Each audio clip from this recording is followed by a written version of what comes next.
Welcome back from that short break. Basically, our biggest sponsors of this episode, chefben Extra, Surge Electronic. Thank you so much for giving us the opportunity to have this showcased Surge Electronics. Basically, we've been still talking about the accolades and maybe this awarding and all that and this record breaking. And basically, we also have sports records, sports record. Also, let us know about those sports records that we. I think Uganda has a few records in the world of sports. Yeah. We have marathon. Actually, long distance, 10,000 meters. It broke it and then fixed again and then it set it again. Okay. So I think it's Kiptegei, then Mofara. Okay. And so that one breaking it won't be. Yeah. So it doesn't mean we are actually taking back to the last chat we had on the Rolex. I felt the Rolex was not ready. Yeah. I don't know. The record is given already by Guinness, which is very okay. I don't know, but with my observation, I wasn't there. But the eggs looks raw, and the chapati itself didn't have the texture of the chapati. So Raymond needs really to tell us the record is broken, but again, with our expertise, like me, Chef Ben, aka Nani Masa, the Africa's finest chef. Raymond, you need to let us know on your record, was the chapati ready anyway? Yeah, and the eggs, I saw scrambled and all that. In the Rolex in Uganda, we don't scramble it. We do no more omelette. But I think explain. He explained why they had to do it. Yeah, because of the mechanism and all that. Yeah, but again, you need to check out and understand the eggs were not raw, a bit raw, and also the chapati texture was not raw. So look for us and understand. Raymond, so basically, I don't want to. So come and talk about yourself. So we are going back to that and breaking that back. There's another record that's actually done by Pastor Grace Lubega. Panero. Yes. You know, with records, something like Guinness, things are funny. Just clapping hands, and that makes you a legendary. The longest clap in world history. Just clapping hands. Clapping. Funny. I was in one of Pastor Grace's sermon. My friend took me there, and we were talking about getting prepared for clapping. I just laughed about it. I was like, really? And the way they invited people to be part of the. Holla. You seem to be around all these world records. You seem to be having the visual of this record breaking. What's up? I was not around, but no. Like you see the Rolex. The Rolex accolade, the Bachi, and possibly you have that prophesying mode, you know. So take us through, but I'm very inquisitive. I actually assure you, why the next record for food will also be broken in Uganda. Will be set in Uganda very soon, if not next year, 2024.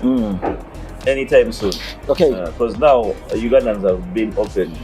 Their eyes have been opened wide about the ease with which you can make records. And if only suppliers and sponsors can come along, tag along someone's dream, can always be turned into a reality. So talking about Rubega's clapping, longest clapping, and just clapping, and they really make even my sad.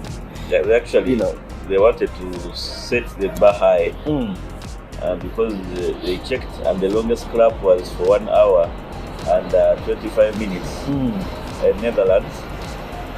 So for them, they set their own. They really set their own 3 hours. 3 hours. Non-stop clapping. Non-stop clapping. And it was what was more interesting. It was captured on national TVs. Yes. And international TVs. Yes. Instead of coming for a sermon, like you see, someone coming to preach a sermon, something like that, they came. The guys told them, "We're starting now. We're just clapping the name of God and." Where God is involved. Oh my God. People clapped. Yeah. And miracles are made. It didn't matter. Old people over 75 years, you saw young, enthusiastic youth clapping, babies clapping.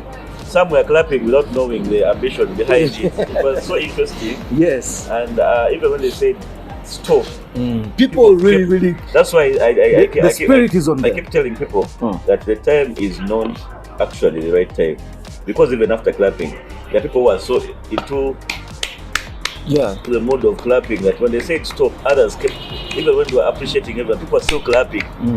So I think the time is not official. Okay. yet, but the record was set 3 hours and something minutes. Okay. So getting back from the record and all that, and you know, Do you think Uganda, they'll break that record? they made, you know, things can't, I don't think yeah, so. people, but they set up a Another pace. preacher maybe. Yeah. Maybe Ben Hinn. Yeah. The same will say, had a Yeah. dream, like Yori says. Maybe Pastor Pastor- Chef Ben, So anyway, getting back, Uganda is a very, very talented country. Yeah. When you look about ourselves, like musically, yeah, we have all flavors of music Do you here. have any record in music? Apart from Eddie Kenzo, What was the record? Was that a record? BET, Was it an a award. record? Yeah, but it's more of a record, getting that award, and also was nominated in a Grammy and all that, but it never that's got. not a world record. That's a It's a Uganda. record. It's a record, and basically it's on the African continent and worldwide. Like Grammy is one of the biggest. African. No, it's not the first African, but again, like Grammy is an international, it's an international recognition. It's quite. We need to get all these achievements and understand. It gives us. We are more tourist country, and this gives us a mileage on how people to come and check on our beautiful country. Yeah, leaving the politics aside of the corruption and all that, we can't stop that because we are a very corrupt country. Anyway, so now getting back to another conversation. Yeah. It's about food, yeah. So of late, I've learned to be very selfish with myself. Yeah. I'm a true definition of an African star. Something beyond my country. I don't want to understand that. I don't want to know. So we have a full basket of food here. When you go to Fort Portal, there is a Ferinda, there is Kalo. When you come to the Central Matoke also here, the peanuts, When you go to the east, and maybe Usoga side, there is a Mugoyo, and all these beautiful things. How about we have a crush on all these things that can be made in an international level? What do you think? Give us an insight on now. Have you had the Mugoyo before?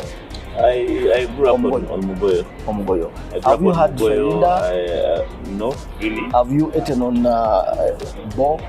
Yeah, I have. Marakwang? Yeah, Marakwang. Have you eaten Esombe from Kasese? Gobe. Have you heard about Esombe in from Kasese? Kasese. And this is beautiful cuisine that we don't understand. Actually, Esombe I ate in Bundubujo. Yeah. Yes, partly Bundubujo. That is Kasese and Toroko and those places of Bundubujo. So basically, this is where Uganda has a beautiful country that has where we get rain every time we need to have the rain, and which supports our crops really to grow. We have everything. What is stopping us to really have an international? Do you know we don't have a traditional an international traditional cuisine, like recognized cuisine. We really don't have that. Like you see French. Yeah, it is their meal. It is their cuisine. Italian, if you talk about pastas, pizza, it is Italian. Talk about Chinese, their stir fry, the sizzler. Uganda, what is really stopping us from having a recognition of our own cuisine? It's really, really big. Like you are an expert in doing research. What's really, really happening? I think one of the main reasons is lack of identity. Yeah. Being that we are a culturally diverse country. Yeah, true. And we have strong cultures that want to belong to the elite. Everything should be organized for them. Like you see in Nigeria, there is Igbo, there is Yoruba, among others. Yeah. So they share something in common, and they based on that to make it the staple, which is jollof rice. Yeah, jollof rice. Yeah. It's also in Ghana. Yeah. So the Western world, the West African countries realize that they need to have what they share in common and make it a staple.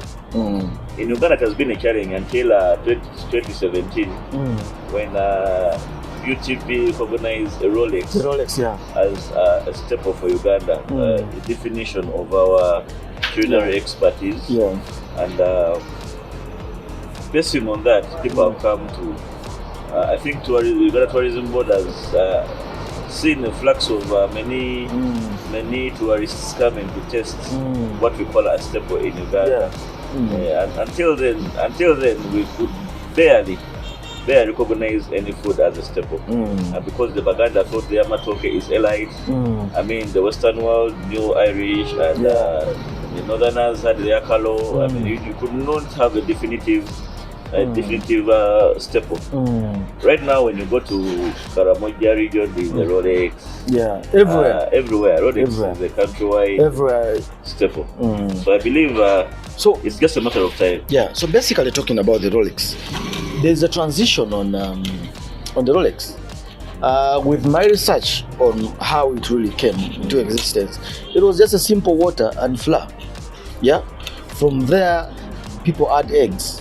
From there, people add chicken, rabbit, duck, senene, and I'm very, very excited that people are doing the Mukene Rolex. Yes, the Mukene Rolex is dope, man. It's dope, man. And these are things that there's growth. I think people should try it out. Yeah. The Mukene Rolex is actually a hybrid. They use the keys instead of eggs. Yeah.